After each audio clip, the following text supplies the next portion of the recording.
Hey guys, Damalachu.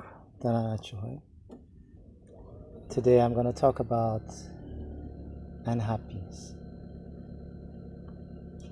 Because people, every human being, rich, poor, fat, skinny, old, middle age, kid, everyone has been unhappy. So it's a topic that reaches everyone. You don't have to be Ethiopian either. It's just human beings. Everybody has been unhappy. So why, as a human being, we are unhappy?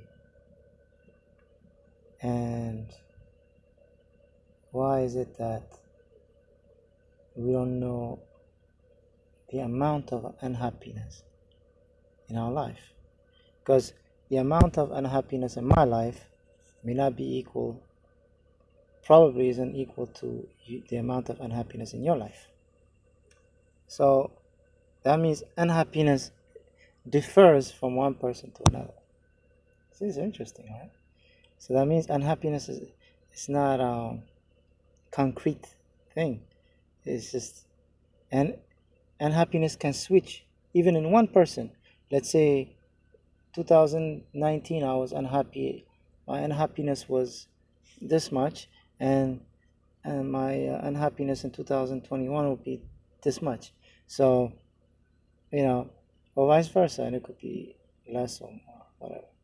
So even in one individual, unhappiness is accounted for. The amount would be different, but it's accounted. So now I'm going to show you how you could account for your unhappiness. So that's the thing. So this is the whole video is about how unhappy am I, or how unhappy are you, or better, how unhappy are we as human beings. So this will require the honest in you to calculate the amount of unhappiness in your life. So unhappiness is basically, if you do it mathematically, it would be unhappiness equals the image, the perception, the desired perception of yourself, right? The image that you made for you, minus the reality of who you are. Yeah. So for example, if you wanted to say, okay, if you're a woman, for example, you want to have only one child, one husband, right after you lose your virginity, let's say, okay?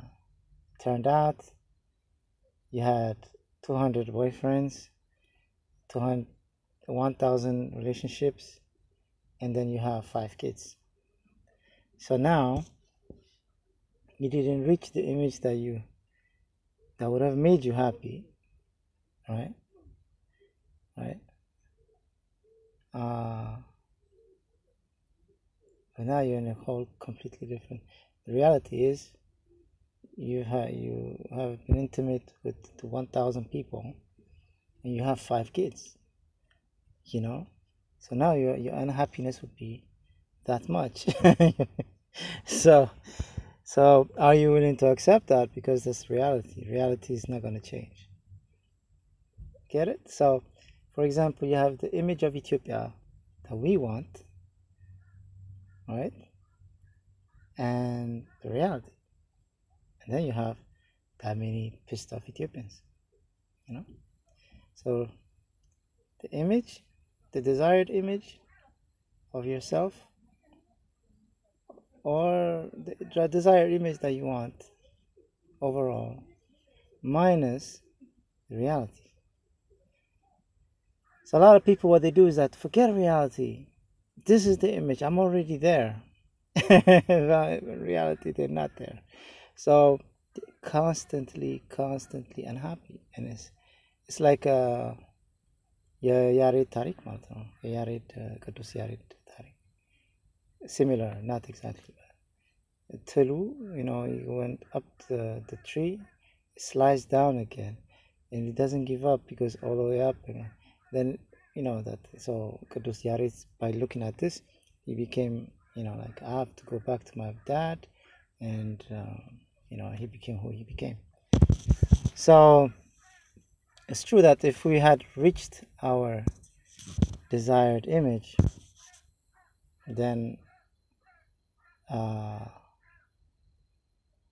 it's not worth living, because we would be happy and albeit it would be dead. So in a way, happiness is death. Scary stuff, isn't it? Happiness is death, because you would have accomplished the image that you wanted. But is it possible? No, it's not. Well, I don't know. We don't know.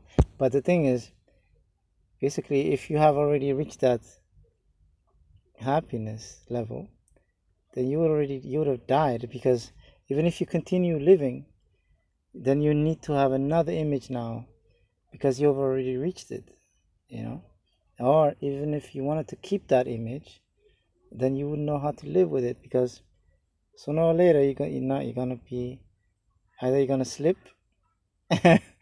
or so either way you're dead. So it's interesting, isn't it? It's an interesting concept. Peace.